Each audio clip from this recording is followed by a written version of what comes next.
to staff at their staff meetings and stuff. If they want to show a particular way or, you know.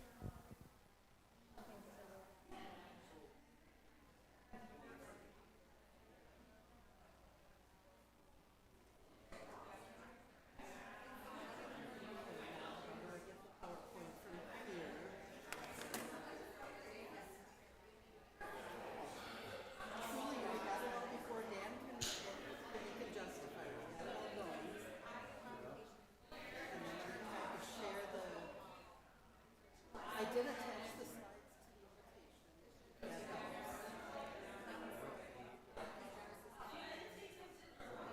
And if not, they're in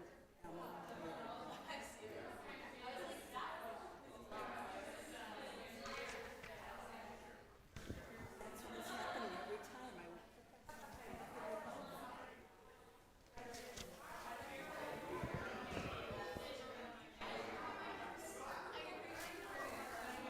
Calendar first, and then I'm going to show the agenda, and you're on my agenda. Yeah, okay, yep.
For some reason there were two of them. I don't know why. There were.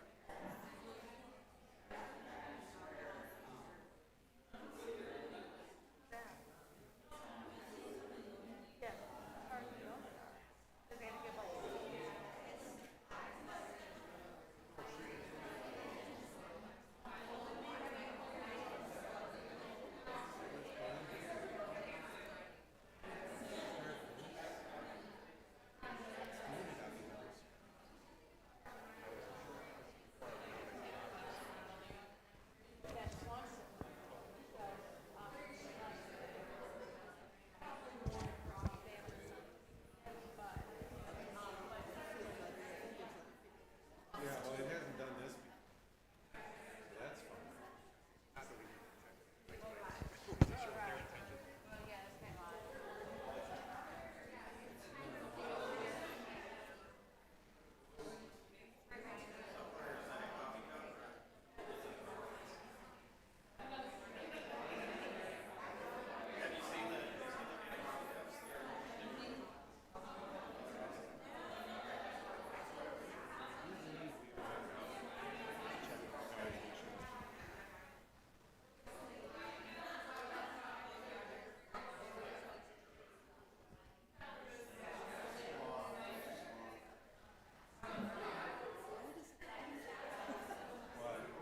As I try to slide over to the,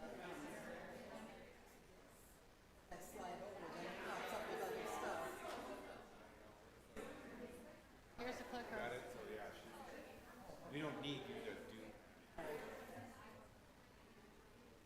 Should just need you to work or no? It's working. Okay. Ready? All right. Okay, we're going to go ahead and begin. Everybody who talks today is going to have to use the microphone because we are going to record it today so that we can share it with our staffs in the home if we want. And if we want to do some training on a certain topic, then it's recorded and we can show that in our homes to give more convenience. So we'll just start today with, I'm going to start with the calendar for June. Of course, we're at Leader Breathe. We have a board meeting tomorrow. It's Juneteenth. Day. Woohoo! Okay. Foundation Board meeting, blood drive on the 27th. And our fiscal year ends in June 30th. So let's try to get all of our stuff wrapped up. I know I just sent something to all staff to remind you to try to get anything in that we can by the end of the fiscal that we have been working on. July 4th is Independence Day, and we are off. We have a safety committee and senior leader on the 9th. We have leader brief in Illinois on the 16th and consumer leader on the 17th. So this is going to be the agenda. I'm going to have Mario do a quick prayer, and then we have Dana and Shauna here. And Dana is from Rainbow Hospice, and she's our clinical liaison that we work with. And Shauna is the nurse practitioner for the hospital, or for the hospice. So we'll go and have them do their presentation. We're going to I'll give a quick overview of what's going on with all the departments from senior leader, and nursing and Bobby have a little presentation. And then we're going to skip the presentation today because Shannon's gone on communications. Also, I've been thinking about this. I think what we're going to do moving forward, like next month, Mario's going to speak on our mission and spirituality and things like that in the home. So I think that will be our main topic, and all I'll do is just go and do highlights. So if there is something next month you want me to highlight in your department, just send me that note. I'll highlight it in my highlights. But we're going to just spend time with his topic, and then if there's topics you want to share with me, then just say, hey, I'd like to get on the agenda to do a presentation on, and then we'll set you up with a time for that too, okay? Because I'd like us to be able to use these also to focus in on trainings if we're needing something, okay? So in saying that, I'm going to send this over to Rainbow Hospice, and everybody can give them a welcome.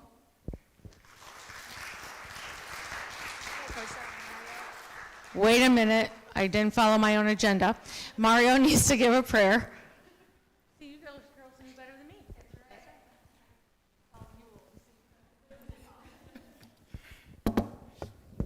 Before we begin our meeting, let us take a moment of silence and put ourselves in God's presence.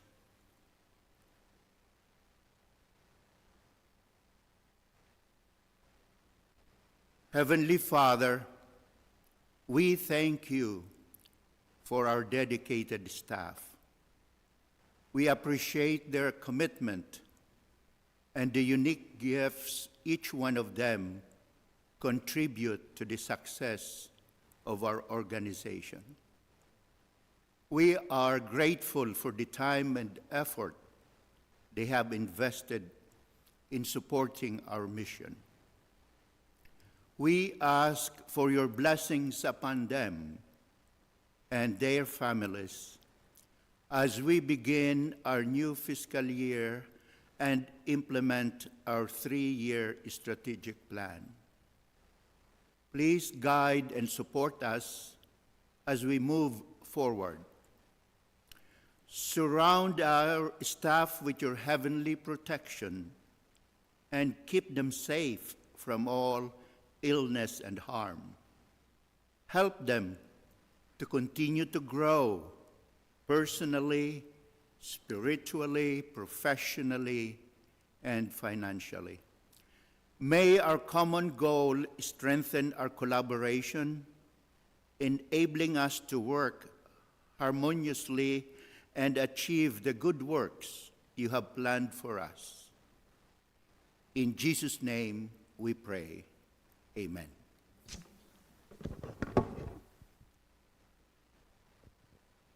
Thank you, Mario. That was lovely. Move in the middle a little bit.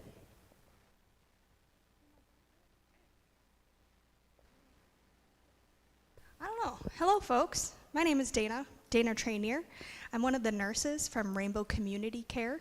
I recognize a few faces in here. I spent a good chunk of time working here in various aspects in Frederick House and Port Atkinson, activities, Excel, I don't know, you name it. I feel like I had my foot in it at any point in time.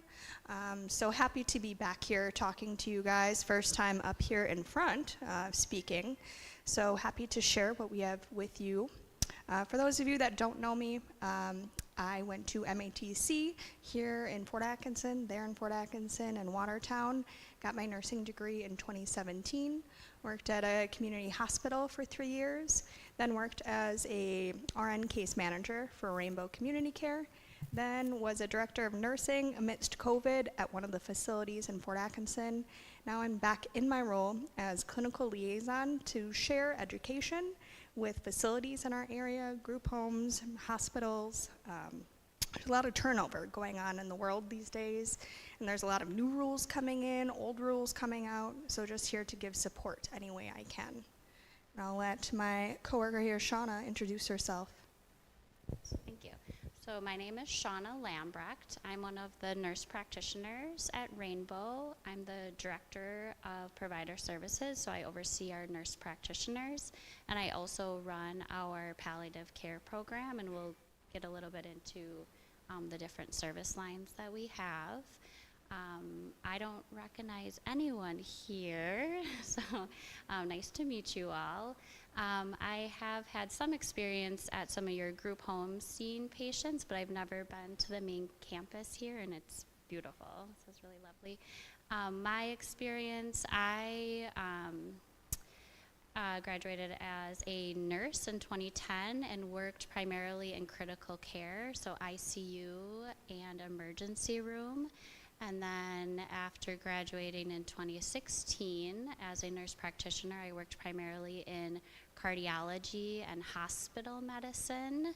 I've also done some hospice work over the past 5 years for a different organization, but my work in critical care has really led me to appreciate and have a passion for palliative care and hospice care, so kind of came full circle.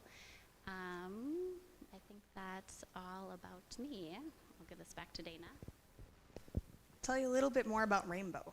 Next slide, please. Maybe I'll take the clicker. I won't hold my paper.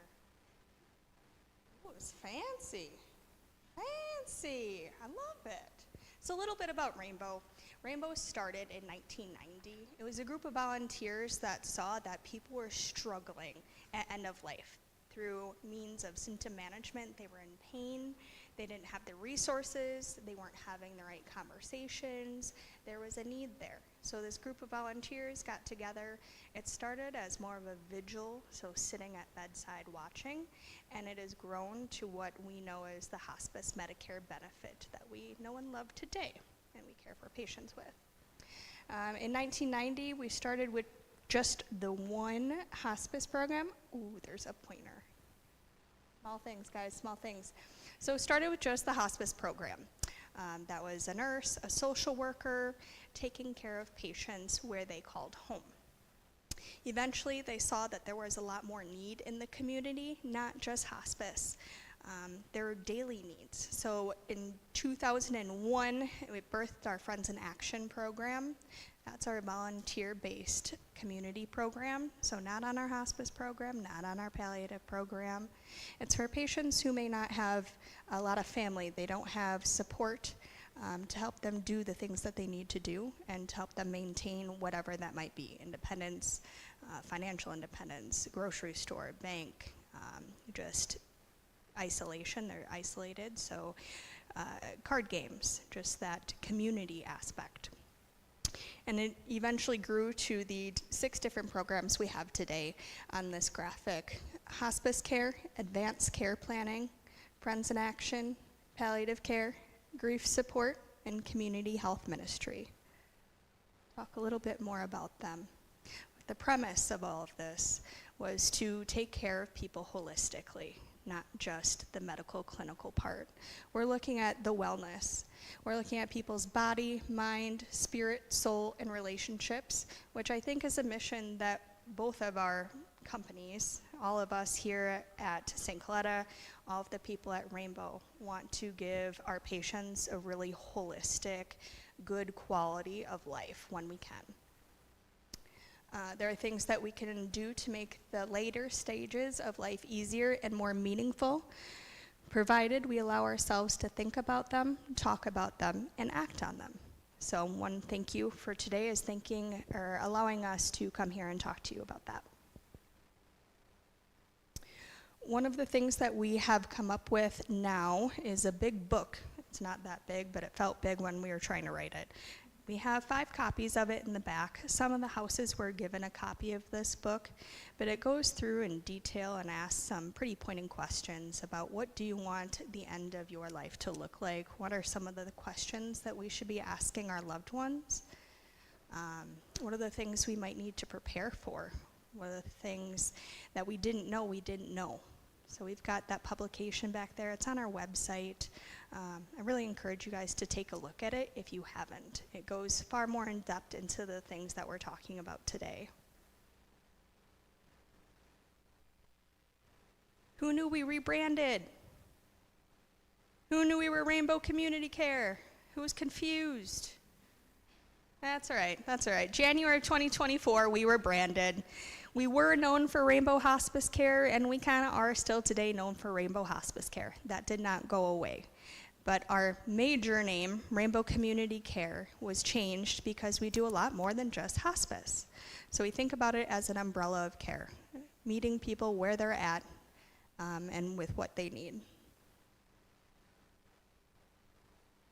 Our service area here, we have our Dodge County Resource Center. We've got our office in Beaver Dam.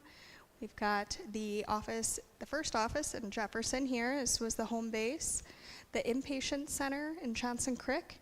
And newest, the thrift store in Fort Atkinson is up and running on Madison Avenue. It's very nice, so take a gander if you dare want to shop. First off, our main program, hospice care. So this is where we serve terminally ill patients living where they call home. As you guys know, it doesn't necessarily have to be home. It's not necessarily at the hospital.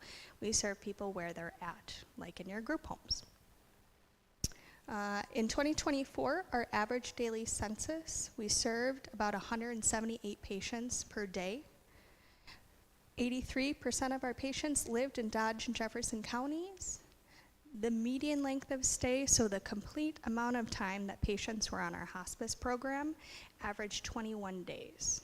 So thinking about all the things that we do in hospice, the conversations that are had, the symptoms that are managed, it's not a lot of time to do that. You got to build some rapport with patients to get them to open up sometimes. Volunteers are pivotal for us, as they are for you guys. 138 volunteers contributed 9,904 hours, matching 20% of direct patient care. So our volunteers are right there hand in hand with our clinical staff, bereavement staff, chaplain staff, giving patient care. Here's a little graphic up there of where we're serving patients. So we're serving patients the majority in assisted living facilities, then 33% in homes, nursing homes 12%, and then at the inpatient center, 3.5% of our patients are served there. A new exciting statistic. My boss is a business development guy. He loves the numbers, but for the first time ever, Jefferson County was ranked ranked first in Wisconsin and in the top 20 nationally of hospice market. So that's the amount of patients who are utilizing the hospice benefit. Those who would qualify are using it. So the good people of our healthcare world are getting the message out and the education out and getting people more connected with that support. Down in the bottom corner here, we've got a lot of news stories. Our content writer, Kenyon Chemnitz, he just won an award for something. He's excellent and profound, and he writes a lot for the Jefferson Daily Union. They pick up our stories. This is one of them that's also in the Caring Choices book. That just exemplifies how we go above and beyond, like you guys do, for patients and honoring their wishes. Like it. Our inpatient center, if you guys haven't been to the inpatient center, I certainly welcome you to come and take a tour. I'd be happy to schedule that with anyone. If you haven't been, it was built in 2011, all from donated funds. Over $4.5 million in donated funds. The land, too, was donated by J&L Tire. I know that you guys know how kind they are to us, and you guys as well. There's 8 patient beds in the inpatient center. We serve the 3 levels of care there. The majority of patients that we're caring for at home are on the routine level of care. That's what we're all really familiar with. At the inpatient center, we can do routine level of care there. It's private pay, so it could be treated like any other facility. In addition, we often take care of patients on the general inpatient level of care. That's the acute emergent needs, whether it be symptom management needs, pain management, behavioral management, that we've tried different things where the person calls home and it's not working. We need 24-hour nurse, we need the doctor to be checked in on, we need to do some switching, and it can't be done where that patient is, with the expectation that they're gonna return to where they are. So that level of care is only a day or 2. We wanna make sure that the patient gets to a base level where they're comfortable and they get to where they want to go. The 3rd level of care for our patients who are living at home with their loved ones is respite care. So persons and patients that are living in the homes do not qualify for this because they're paying you guys for room and board. But as an FYI, the respite level of care gives you up to 5 days, about once a month, for loved ones to get a break if needed. We have spouses who are taking care of their loved ones. They might have surgery planned or might have a graduation that they need to go to up north for a couple days. So that's included in the Medicare benefit. In 2024, the average daily census at the inpatient center was about 6 patients. They have an on-site spa, aromatherapy studio, family room with a fireplace, commercial kitchen, dining room, chapel, children's play area. Online, there's a virtual tour, just like the Relitters. You can click through, take a gander. And we've served over 2,400 patients since 2011, since it opened. And then up at the top right, you might be familiar with her. She's a Jefferson local, Tamara Vogel. She's one of our nurses, and she's the inpatient manager.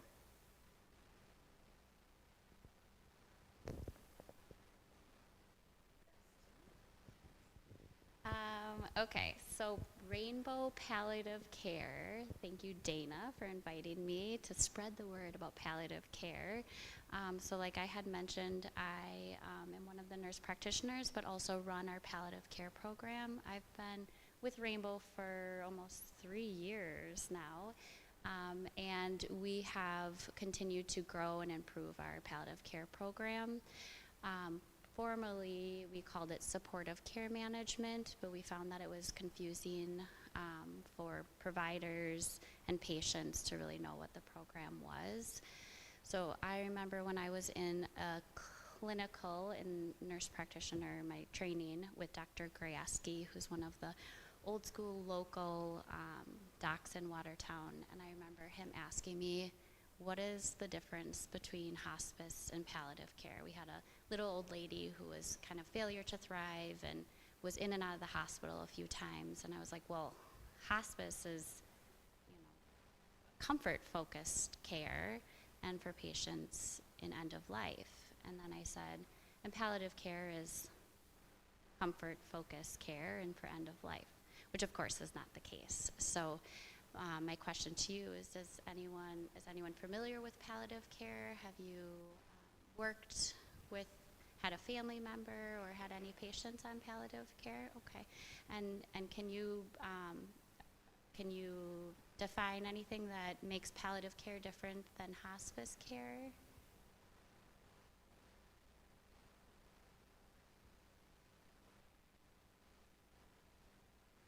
Correct. Yeah. So palliative care is a relatively new subspecialty in medicine, so about 10 years or so. So palliative care is the subspecialty that focuses on improving the patient's quality of life. And we do that through a few different things. So we help optimize their symptom management. So if a patient is having symptoms related to their disease and or their treatment, so the easiest examples are cancer patients that we see. You know, the oncologist is a specialist who treats the cancer. Palliative care is the specialist who treats the symptoms of the cancer or the treatment. In a heart failure patient, you know, the cardiologist treats their heart failure.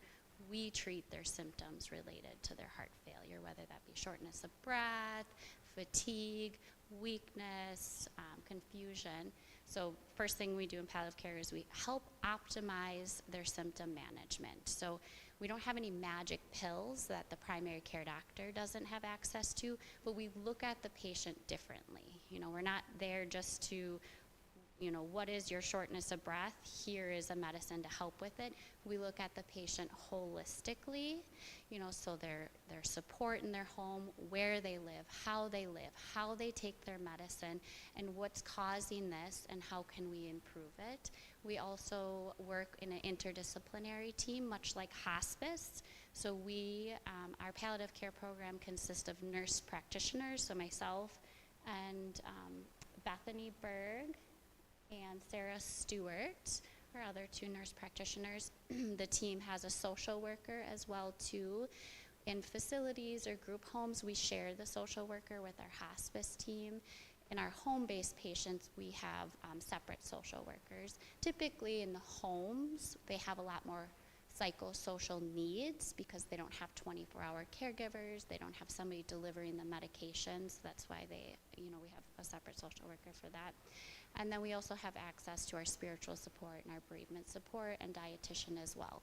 So we're looking at the patient holistically versus a primary care doctor, is looking at the patient, for their 15 minutes when they're coming into the clinic, addressing blood pressure, diabetes, all that. Cardiologist is only looking at their heart. Oncologist is only looking at their cancer. So symptom management, we work in collaboration with the patient's primary care provider and or specialist. So we do not replace their primary care provider.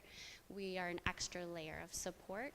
We typically see the patient, give recommendations to the primary care or the specialist, and collaborate. If they agree, then we'll move forward with the treatment plan.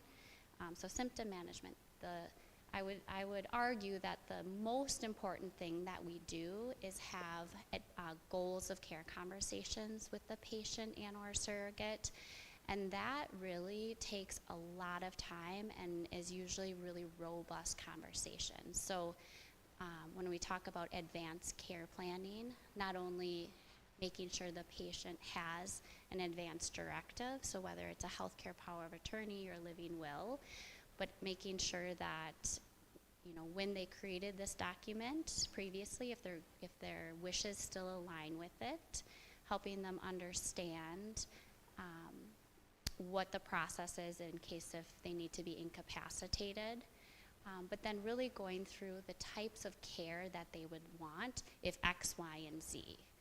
We help explain what their current disease status is, so what is your condition right now? Having worked in cardiology and in the hospital, I know that patients do not understand really what's going on, and one of the questions that I love to ask my patients and their family is, what has your doctor told you about your condition? And usually their answer is nothing, or they have a long, list of diagnoses, and they're under the impression that everything looked okay because they went to the doctor and the doctor said, yep, everything looks good, see you in a year, when really in fact they have heart disease and kidney disease and lung disease. So what is your current disease status? Disease trajectory, meaning what do we anticipate over time? And then anticipatory needs. What can we anticipate as your disease progresses? And then we ask the patient what's most important to them. And typically when I ask that, the response is, I typically phrase it like this. When you think about how you want to spend the rest of your life, what's most important to you? Typically the answer is, I want to be home, where I live, wherever that may be, and I want to be with family. That's the most common answer I get. sometimes I want to keep smoking 2 packs of cigarettes a day and don't want to go to the hospital, which if that's important to them, we support that. I'm not here to tell them to change those things, but to support their goals. And then talking through the different interventions that they could have if their condition changes. So if a patient is not hospice eligible and they don't want to be hospitalized, they don't want to have more testing, then we can talk through like what that would look like and how we can support those wishes. So to your point, palliative care is different in hospice because patients may not be eligible for hospice, or they may not want hospice yet. Their philosophy doesn't align with that. So a lot of conversations about their condition, how we can improve their quality of life, and how we can get them the care that aligns most with their goals. So our program, so again, we actually just softly rebranded to Rainbow Palliative Care to make it clear. Palliative care can be provided in the hospital. If you guys are familiar with any of our tertiary centers, so like UW or Froedtert or Aurora, they have inpatient palliative care. There's also palliative care clinics, typically associated with oncology clinics. That's the most common, but there are some palliative care cardiology clinics that are opening in Madison, and then community-based palliative care, which is what Rainbow offers. And when I was talking about how we've continued to grow and expand our services, we've just had exponential growth. Since 2017 is when the palliative care program initially started. So, next slide. I talked about the members of the palliative care program. Okay. Any questions about palliative care? Was that helpful to help explain the difference? Clear as mud? Any questions about hospice or the difference between the two? 'Cause that's really the meat of our presentation. It's the meat.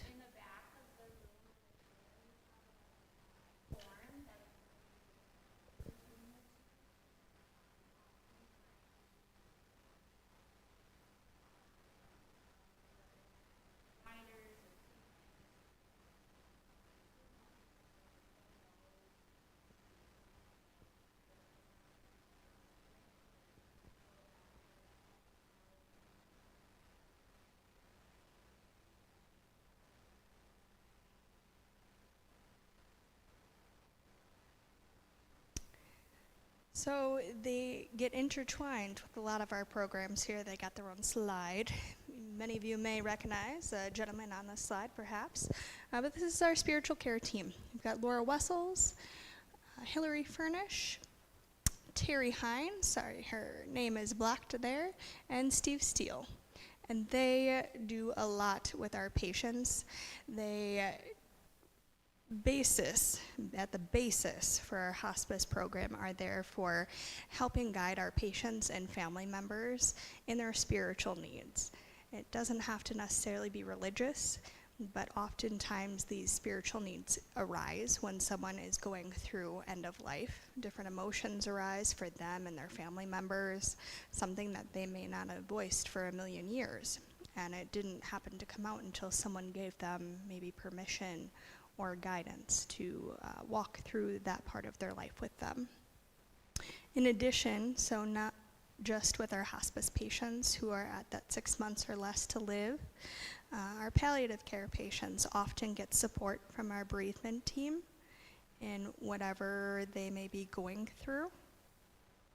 We have one-on-one visits with persons in the community, different support groups that they do. This picture is one of my favorite things that they do. It's a Japanese method. You gotta hear them talk about it to really give it justice. but it's you break a bowl and it exemplifies grief or poor emotion that you're going through, and then it's repaired and then painted gold to resemble coming back together and growing through that emotion that you're going through, or the different emotions. So they do a lot of neat things. They just did a storybook walk through grief, so pairing physical activity with some conversations that revolve around some difficult things, grief, sadness, loss, at Brant Cork Park in Watertown. So that was something new that they're doing as well. We have our memorial garden outside the inpatient center, that we have bricks that people can donate in honor of loved ones or patients that may have passed there. A very beautiful area for the patient rooms are right in front of it, right here, if you haven't been there. So the patients get to outlook the garden, I think, is the most special part about it. Also, our grief support program from COVID has opened up to the community. So if anyone were to experience a loss of a job, say your dad lost his job and he's going through grief and going through emotions for that, our community grief program opened up from that because people were experiencing it all over. So anyone in the community can get assistance from that program.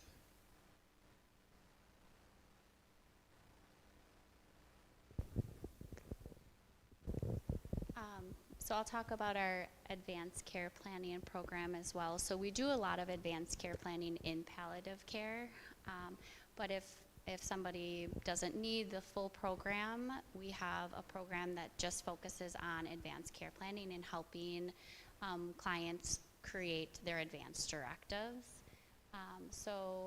Our team, they facilitate this. They've been trained and certified by the Respecting Choices for Steps program. And again, an advanced directive helps it's a legal document that you assign an agent to make healthcare decisions in your honor in the event you're unable to. So our late, great Christina Heimsch, who is one of our other nurse practitioners who just recently, I'm not gonna cry, at 37 years old, passed away of stage 4 esophageal cancer. But she did her dissertation for her doctorate degree on advanced care planning, and she was a fierce advocate for advanced care planning. She worked for Rainbow, but also had taught as a nursing professor, and she would make all of her nursing students complete an healthcare power of attorney. In the event that they get in a car accident and they have an assigned agent to make healthcare decisions for them. So,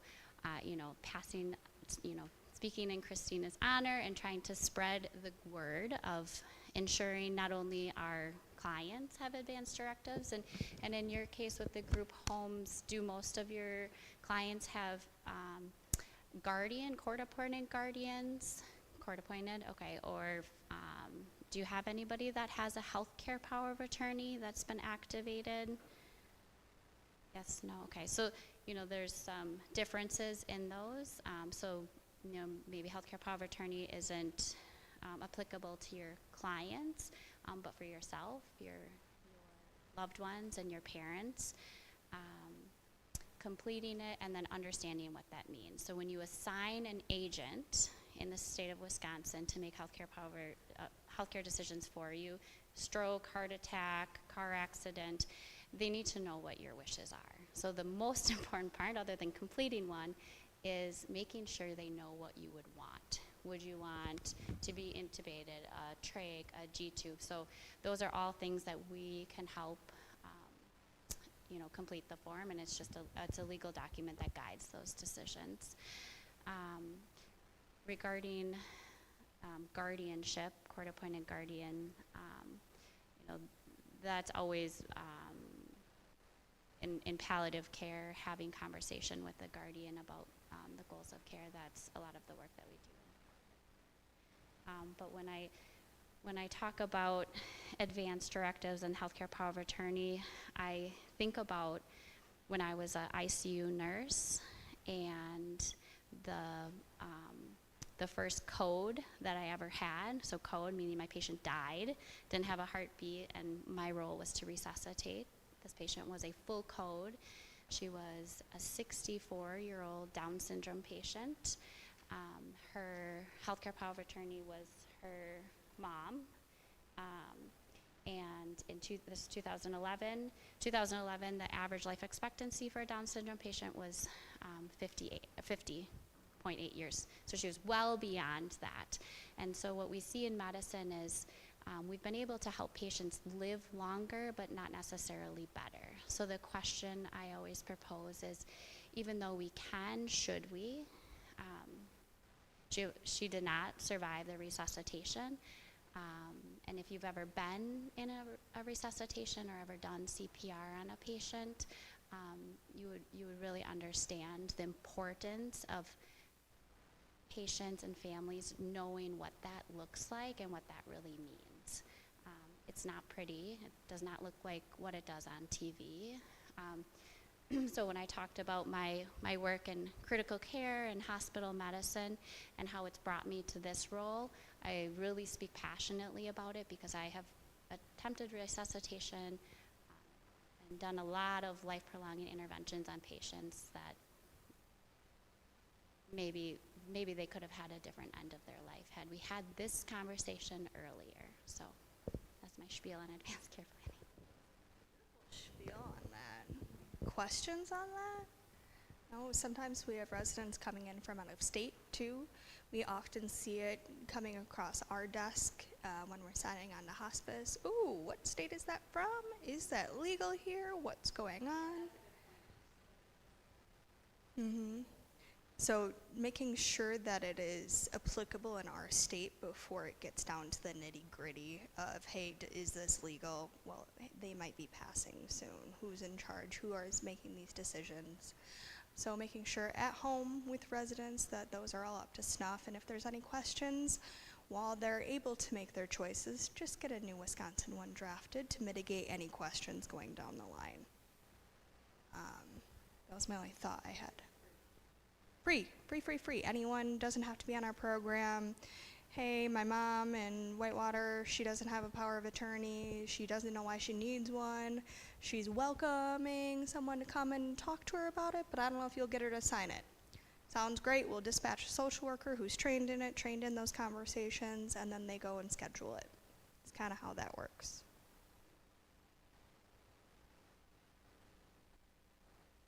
I talked a little bit more about this at the beginning. This is the Friends in Action, our volunteer program. We've got a really robust set of volunteers in Jefferson County. If anyone has any friends or family in the outliers of Jefferson County and want to share the love, specifically in Dodge County, we'd love to get the word out that we're looking for more volunteers to serve our patients up in the north. Like I said, bank runs, just holding someone's hand if they're nearing. Doesn't even have to be patient related, maybe helping mow their lawn or rake their leaves, or we have the darndest requests from our patients sometimes, as you could probably imagine. Some of them get tossed and fielded, but some of them are just unique and warranted, and there's some Joe Schmo that is perfect in Beaver Dam who fits the bill. And so that's what our volunteer coordinators do. They've got profiles of our 100+ volunteers, and they try to match a really good partnership for what the patient wants and what the volunteer wants to do.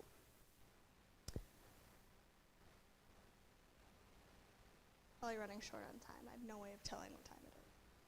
Oh, we are absolutely running late. I digress. Community Health Ministry, this program's been around for a really long time. We revamped it by assigning someone to kind of spearhead it. So Brittany Peasley is our Community Health Ministry liaison here. But we have different congregations around town that have different nurses, retired active nurses, who are volunteering their time to give the congregation what the congregation wants. So we've donated blood pressure supply kits, like a go bag for clinical things that they can help their congregation with. Different fall seminars, education pieces, just another way to bridge the gap and to reach more people. So if anyone's interested in that, and get you more information.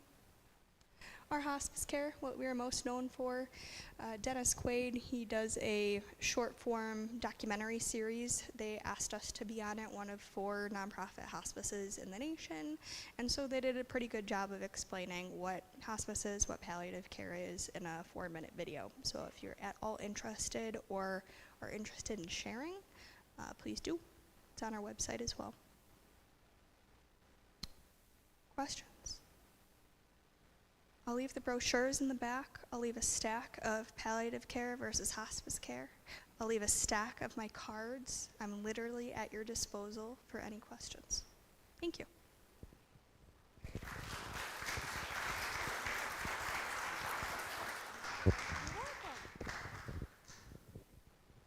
Okay, so, oops, I need the little clicker.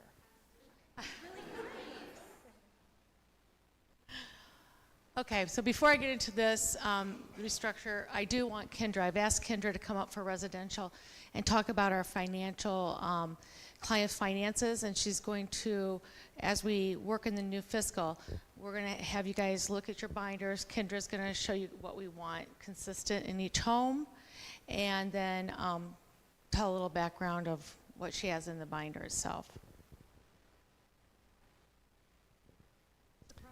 Hello. So on a whim, I got pulled in to come and speak with everybody today about client finances. As you all know, it's been a big, big struggle in homes to get caught up on client finances since COVID. Prior to COVID, it was a routine thing to have these done completed 100% every month and then handed into finance for review. So that way when families were to come and ask questions on how loved ones' cash has been spent, we were able to provide them with the answers that they desire and need without having any issues. In the past 3 years since I've been here, I will say we've had quite a few issues amongst the client finance piece and not being able to provide the documentation that families are asking for. So to prevent that from happening in the future, we are getting back into the routine of making sure that client financials are completed, 100% accurate, peer audited, and then handed into finance for finance audits. I have started doing in-home audits as well, just validating cash on hand and making sure that what's being documented in TheraP transactions is accurate to what's actually on hand in the safe. Keep in mind that any time that there is any information or money in the safe for an individual, that has to be in TheraP, regardless of whether it states that we do their cash on hand or not. If it's in the safe, that means it's in our, it's a liability on our end, and we have to be able to document that and track it. So with that being said, I started doing audits for this year thus far. And I went into Illinois and I came across the Hampton and Vermont binders and loved the way that it was all put together. Last year when I did audits, some of them were very messy. It was hard to follow through. We struggled with counting the cash. It took me forever to get through some homes. So when I was in Illinois this year, I had said, oh my gosh, this is great. Like, this is what we should do in every home. So with that being said, I had a conversation with Sherry, and we decided that that is going to be standard going forward. I have created an example that I can kind of show you, and then what I'll do is if you want me to or need me to get supplies for you to get you to the standard, we have some available now. We are willing to order more. If you have supplies that can be reused, we will reuse them to kind of have some cost-saving metrics on that. But going forward, that's what we're going to be expecting.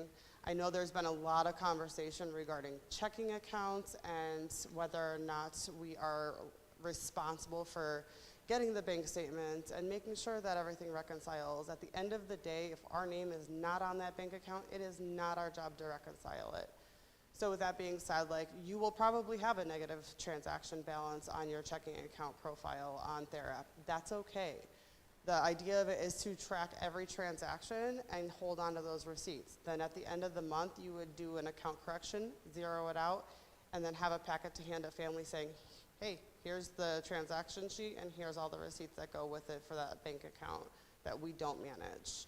And then it would start fresh for the next month, and then again, you would accumulate a negative balance and then just zero it out at the end of every month. And that would take that pressure of waiting for those bank statements right off your plate from the beginning.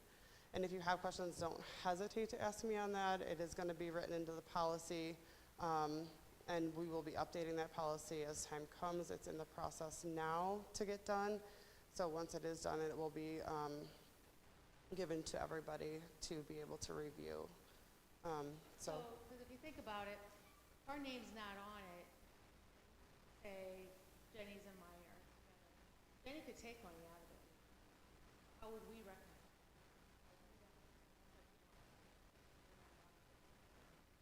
But we are responsible.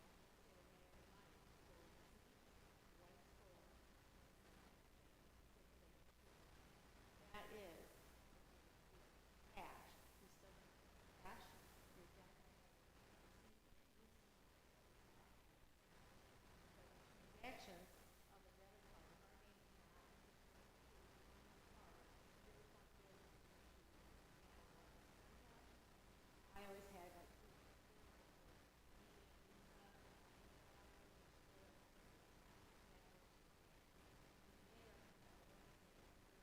off, they know.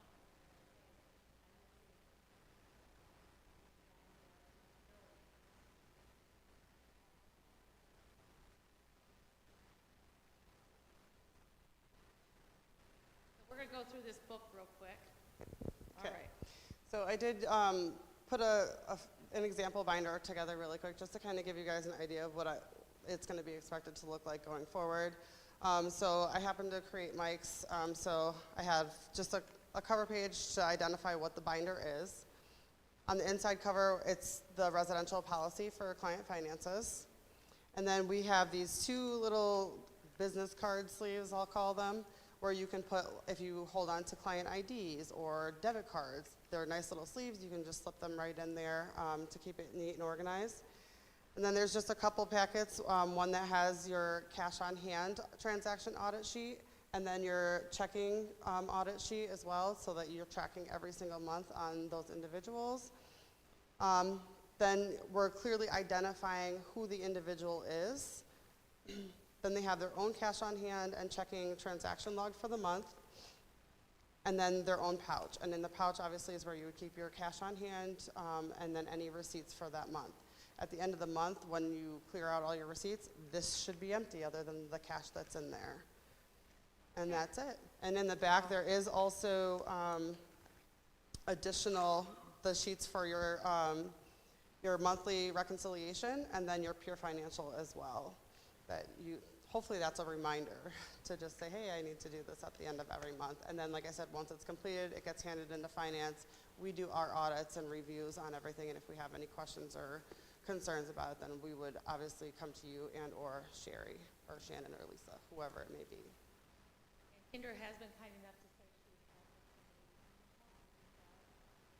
some of you might be set up similar, but I do want it to follow this.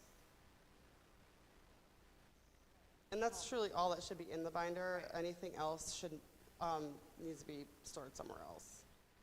So that's all that should live in these finance binders going forward. So that way when we do come in for in-home audits, there's no questions on what's in there, and we should be able to browse through them really quick, because in reality, I should be able to come into the home and count the cash on hand and be in and out within 10, 15 minutes tops. So, any questions? Yes, Lori?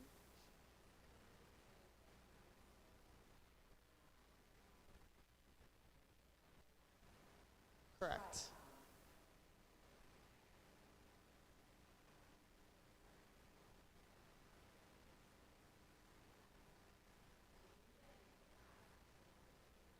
Really supposed to, if you look at the quarter at least. It's quarterly. I think we need to make sure that we are giving it to them, and that way they have the documentation that they need, and it's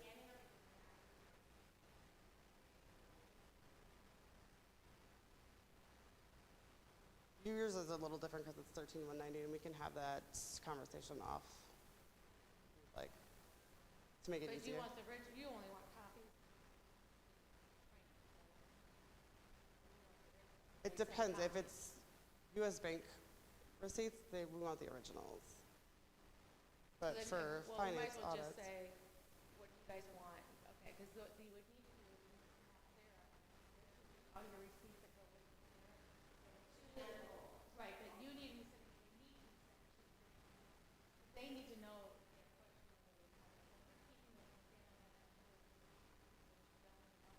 You're liable. They come back when they pass away and they pull all these bank statements and they're like, "Where's all this money?" If we're not sending them anything, problem because they have to have the opportunity to pay. That's why it's in the red that you have to send it at least. You have to do an account. That should be somehow. Usually it's a printout on a invoice when I've ever worked. How that prints out.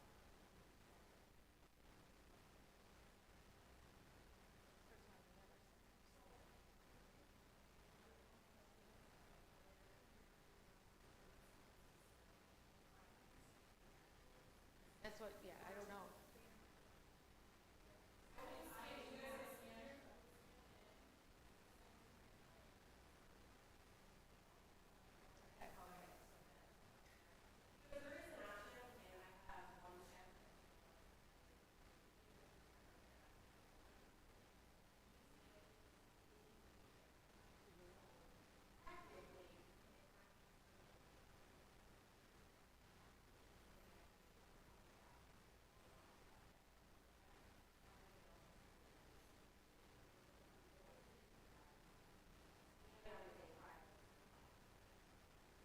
I mean, let's just, yeah, whatever.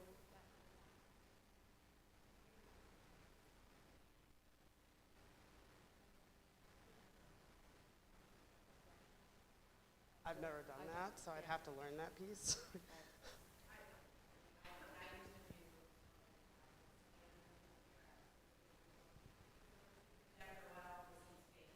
Mm-hmm. Yeah.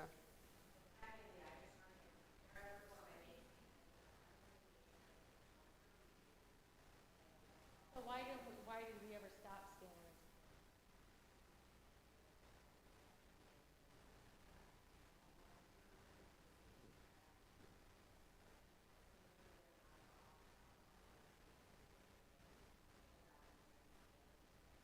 I will say with the client finance audit stuff, we have not been getting them consistently, and we are about 2 years behind in 90% of homes. So just to kind of give you an overview, I know that we have an Excel spreadsheet that shows like who has turned them in, when the last time it was turned in, and where each home is at currently. And we can send that to Sherry, and then Sherry can just kind of inform you guys on where we're at.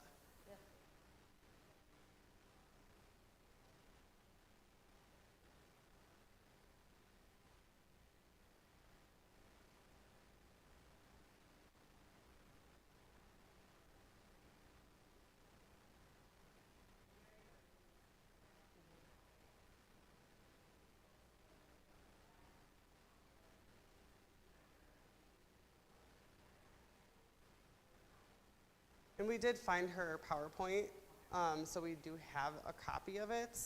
It has since been revamped a little bit to get to current policies and procedures. So I think that that's definitely an option to reuse that. It's just a matter of having somebody teach it. Lori, if you want to teach it. Or Lisa. Lisa could probably do that once she learns it.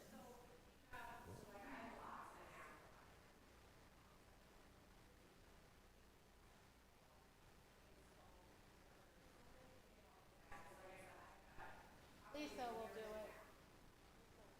That's part of her role. And I had a conversation also with Sherry. Like, I know there's a lot of homes that are just struggling to get things scanned in. And if that's really truly the issue, is getting it scanned in and the transactions entered on TheraP, we in finance have offered to help with that and to scan things in and to enter the transactions to help get you guys caught up. Not something that we're going to continue to do going forward, but to get caught up and to the point where we need to be, we are willing to aid and assist in that. So if you need the assistance, don't hesitate to reach out, and we will do what we can to try to get you guys where to baseline so we can move forward. Any other questions? Thank you. Okay, so you keep hearing about the residential restructure. Shannon's made a few changes to it. We've talked about it, we've hashed it out. We have not made a final rollout to our RMs or ARMs. That will probably come next week. So once that rolls out, then we will present everything that's going on in residential next month. Because even when we roll it out and talk to the ARMs and RMs, it's not going to be like today it's happening. It will set a date where we think everything is going to go in place, and we'll let everybody know. I also have been working on, there's confusion on like what Bobby does, what Shannon does, and what the regional area managers do.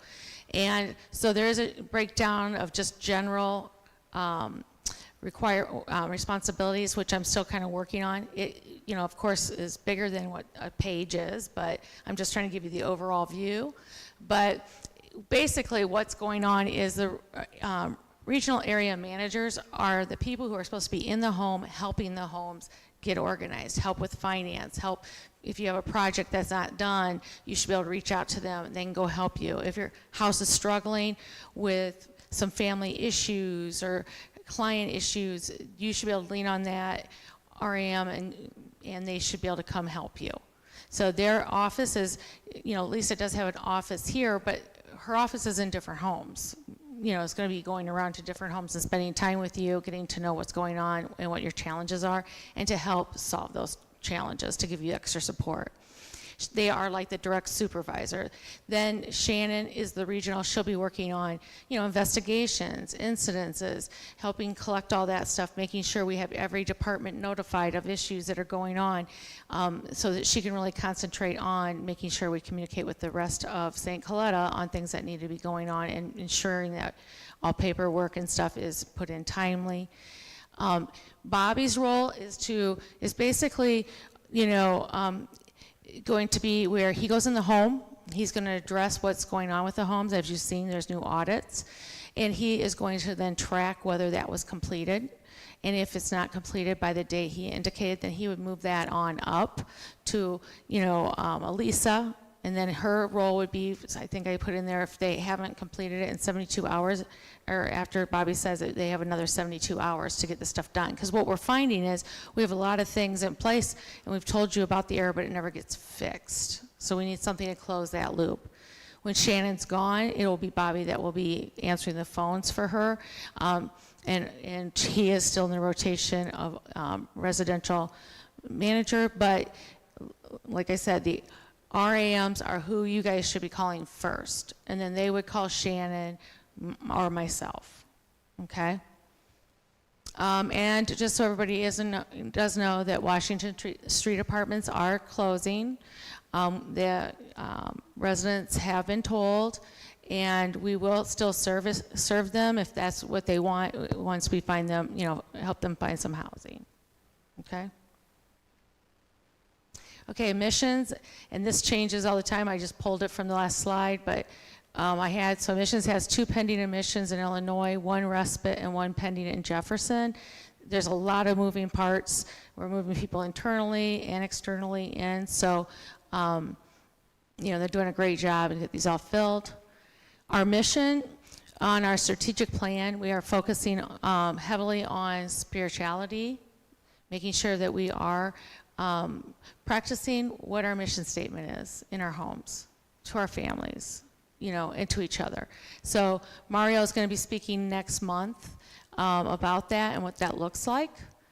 We also have been talking about recreation, where we'll have like 3 tiers. We have the home activities, we have programming, and then we have the rec department. How do we all work together to make that a unified group so that our residents are getting those everywhere they go?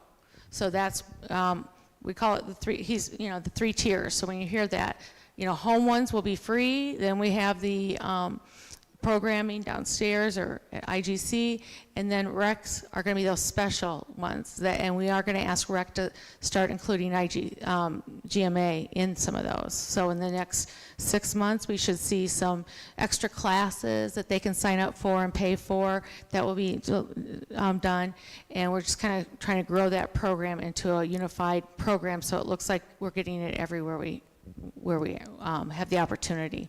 Because let's get real, food and activities is what everybody lives for. We do, so they do. So we're trying to make sure everybody has stuff to offer. Okay, maintenance is getting a lot of the small jobs done before the end of the fiscal. So if you know of something that's small that needs to be done, there were some larger things too that they're working on. I know IGC got their sidewalk finally done. Some flooring at Julian, so we are handrails, things like that. So we're trying to clean up all that, so by the end of the fiscal, Jenny can close that out, and we know that the money, where we at with our CapEx money and just general money and for maintenance.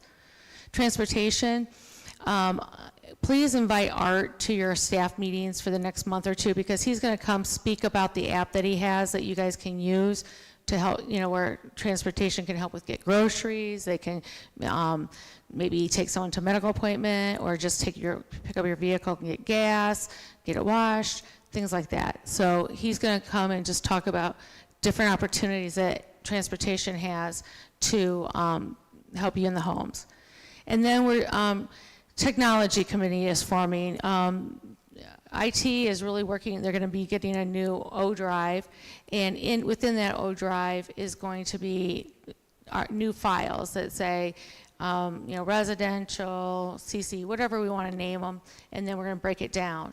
So we're working. That's for the next coming year. It's not in 6 months. It's not in 9 months. We have at least next year, if not longer, because this is going to be a big project, okay? But what we're looking for is that when I go look for a form that is a financial form, I should be able to go in, and we're hoping like the policies in there, a blank form that you use would be in there, and things like that. Instead of going here and I pull this form out and then I show it to Kendra and she's like, oh, we haven't used that in 10 years, okay? So this would be new stuff, the current stuff, easy to find, and they're doing, and then they're going to archive the rest of it so we can still get to it, but we just can't do anything. But it is going to be limited on who can put things in, how they're put in, and things like that, so we don't come up with the big messes we have in SharePoint and on the drives right now. Human resources. So we're still trying to figure out the scheduler. As blind to, that schedule, I went in and have been messing with it. I do think it's a little complicated, ladies. I have to agree with you right now, but I am working and seeing if I can, figure out what all exactly, if they can do anything to fix it or not. So I did tell the HR I would do that for them. So I've been playing with it a little bit. So if people get weird notices on their phone, it's probably me playing with that. Okay, just let me know. And then Instant Pay is already going and being used. Community is highlighting employees' birthdays and anniversaries. We do have, if leaders want to buy small gifts or cards, HR does have that closet. We would recommend you do something like that. I really want us to start recognizing our staff members in every department. I like that transportation, they do pizzas and stuff. Please do that. Thank your staff when you have an opportunity, okay? Especially like if you have a staff meeting, that's when you could bring something as a treat or lunch, something like that. And so they were just talking about how Paylocity is right now. They're going to have, they're advancing some of this stuff, enhancing some of the stuff, and you're going to have your maps on there eventually and your paths on there, and hopefully that's coming in the next few months. And then just a reminder, overdue maps, I know I've just sent something out, but that's to all departments. We have several overdue maps, and so please make sure we get those completed. Yes?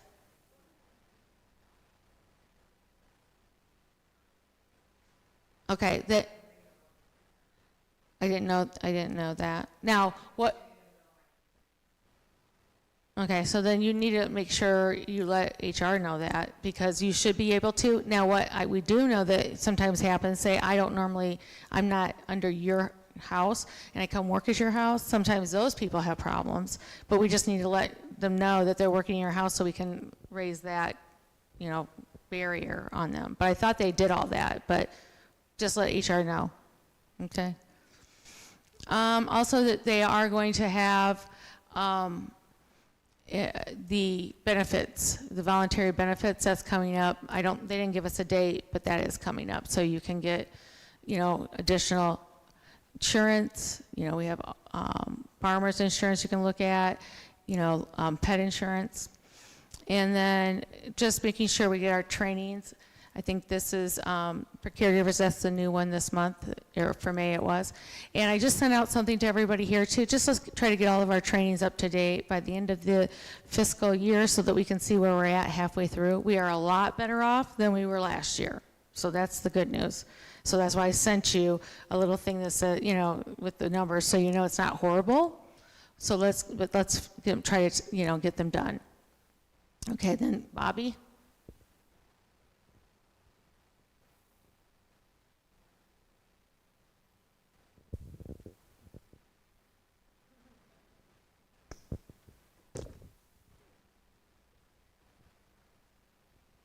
Hello.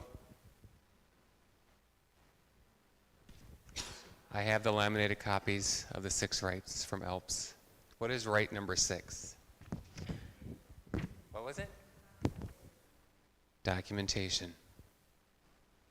And that's kind of small to see. That is the biggest one that's not being followed. Hence, I incorporated Dan and Jada to help me to get numbers. So the column on the left, those homes, 100% completion for May. So St. Angela, Father Casey, Grace, Norris, and all the Illinois homes. I'll call out the Illinois homes. This is their 2nd month in a row for them 100% completed. Homes on the right, their Mars had a lot of holes, and they did not provide documentation after the emails went out from Jada, Dan, and I. The way we have it split, I'll do Illinois, half at Jefferson. Dan's got all of GMA. Jada has the other half at Jefferson. There's no middle column, but you kind of see if your home's not listed, you had holes, but you provided the documentation, so big improvements there.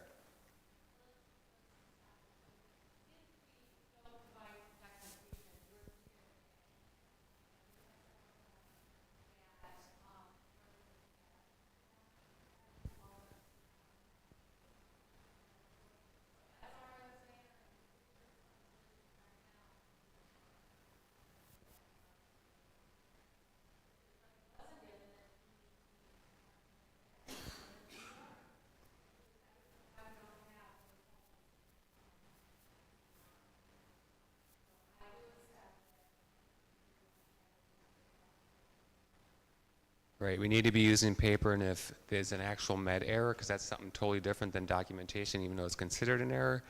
If we would run a therapy report right now and how many holes we found on all the MARs, it doesn't match the med error report. There's no way. There was only 12, and there was more than 12 boxes open on just one home's MAR. So, right number 6, if that's not done, rights number 1 through 5, it doesn't matter. You didn't pass the meds. According to state, they come in, it's not signed for. Joe Schmo didn't get their meds. Sign for your meds. Encourage your meds. I'm still coming to staff meetings. That's the message that will be sent. And I'll give you these laminated copies after. Pass the mic.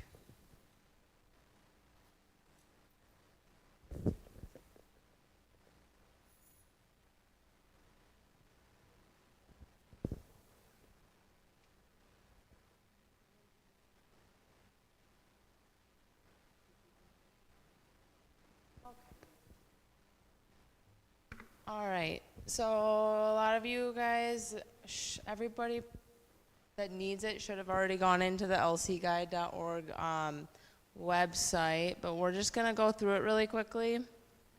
Will it take a minute? Okay. So if you haven't gone on it yet, here's just what the homepage of this leader communication guide looks like. Art built us this website, and Shannon and I, along with a lot of other team members, had helped us completely fill this out. If anything is wrong, or if you see anything that you'd like to be added, please just let us know, because we can do that. We want this to be a resource to you guys to use at all hours of the day. So however we can make that more helpful, please let us know. For this, just a quick guide. There's this first column. Everybody is color coordinated.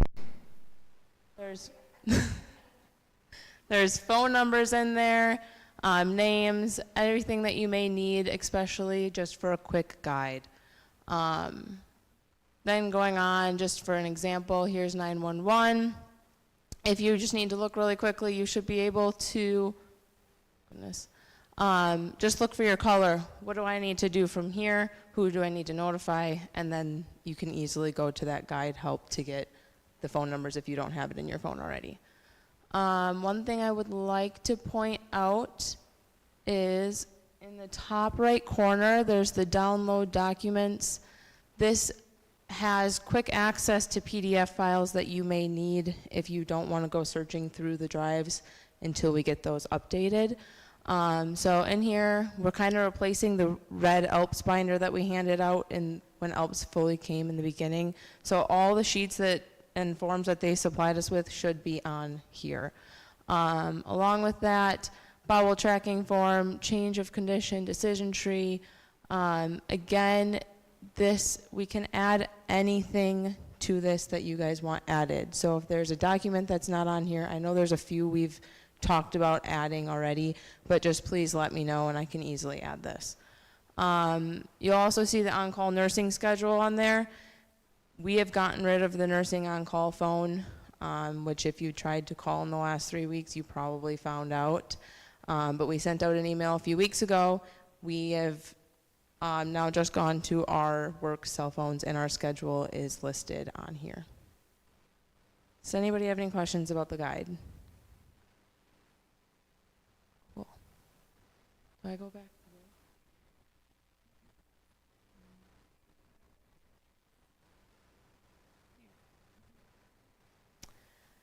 And then the medication administration observers training. We have now completed training in Jefferson and in GMA. And we are doing the program coordinators next Monday. Those are all staff or management that will be able to pass off new hires or if there's required medication training. So if you have a new hire that needs to go through a medication checkoff, please reach out to those individuals. And if you are not on the list to be a med observer, that goes through your supervisor. Once your supervisor gives us the approval, then we will do that training with you. One thing that Bobby didn't list on the last slide as well is that if you had a home that had 100% signed MARS, nursing has a little gift for you. So we will bring that out to your area in the next few weeks.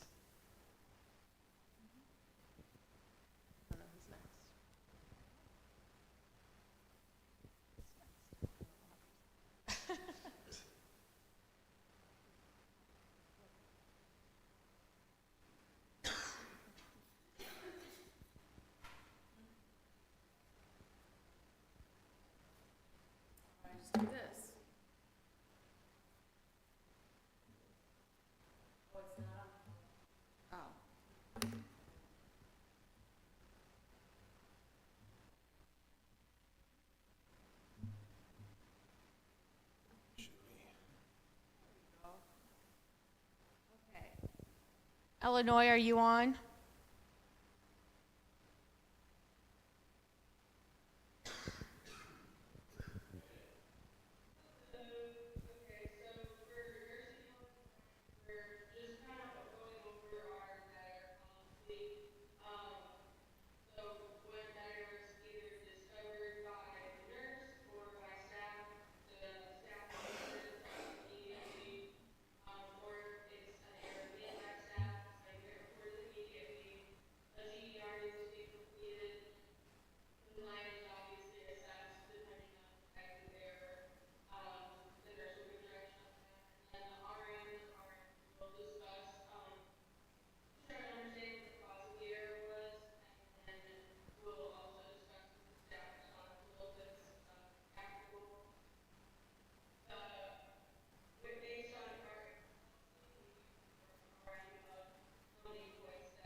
ball practices, and they've got the list of when the tournaments are. They're doing some cooking classes, they're doing dinners and a movie, and then it just special ed takes questions and all that context there. Marketing and development. All right, speak up. Yes, you may.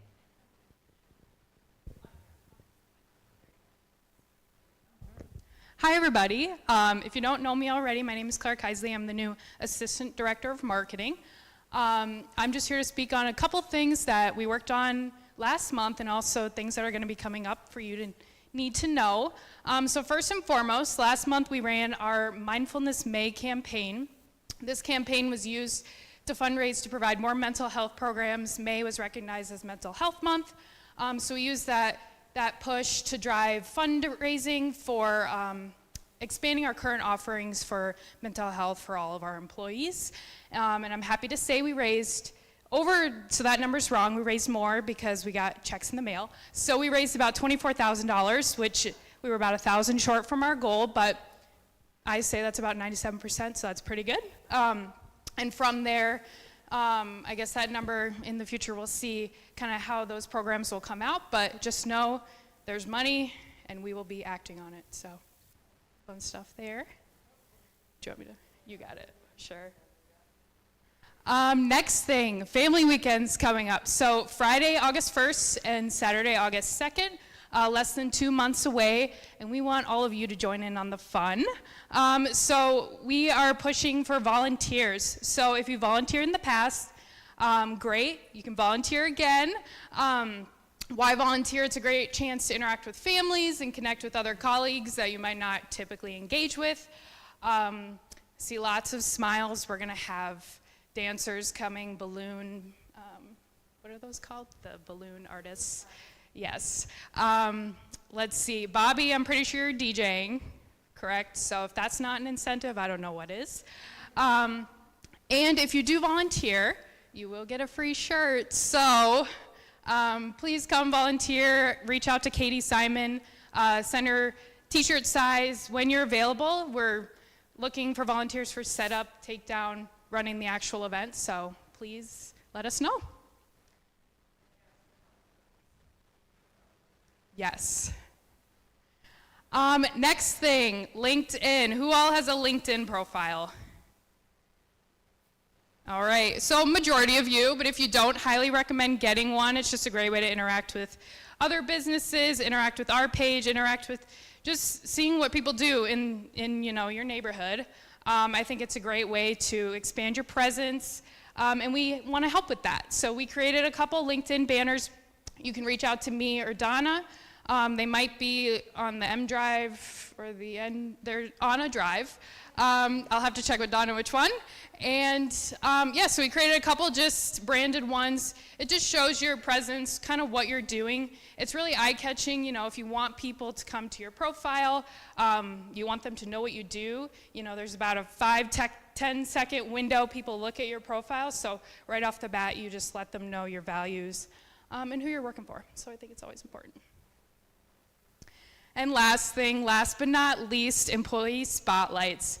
So we want to feature you. I'm content machine, so I want to find the stories, but I can't do that without your help. So I don't interact with a lot of you daily, but you interact with so many more people. So if you know anyone who's really going above and beyond in their work, any stories, even about clients that you're working with, something fun that you want to share on socials, put up on our website and on our blog. I think, if you want to reach out to me, and we want to spotlight them. So next thing is we are working on a couple videos, a new hire welcome video. This is going to be the first thing that you see when you come in at orientation. So the first kind of brand hit, like who you're working for. People want to see what the day-to-day is going to look like. So we're going to be working on a new hire welcome video. And if you want to participate, share why you're at St. Coletta, how you found St. Coletta, please reach out to me. I know being in the spotlight is hard, but it's fun, kind of, right? You get to showcase your skills. You get to showcase who you're working for, why you're here, the clients that you get to work with. All of that is very important and speaks to our mission. So Dan, I know you're ready to sign up for this, so you can just reach out to me. What else? And then last but not least, similar but different, more videos, a day in the life campaign. We want to run a day in the life campaign for both hiring and for both clients as well. So day in the life, I don't know if you're familiar with this trend, but it's going around socials and all of that, and it's a great way to kind of show off who we are and what the day-to-day looks like. When you're looking for a job, what does it look like? Who are the people you're working with? And does that match what I want to do? They can see it close up. So we're looking for some wonderful volunteers to sign up, and it's not like I'd walk around with you the whole day, but maybe the majority of the day. So kind of just share more about what you do and things like that. Mainly for like DSPs, I know that's a big area that we are constantly hiring in, so, but senior level leaders, if you want to tag along on that, just let me know. Okay. I think that's everything. Great. All right.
Anybody else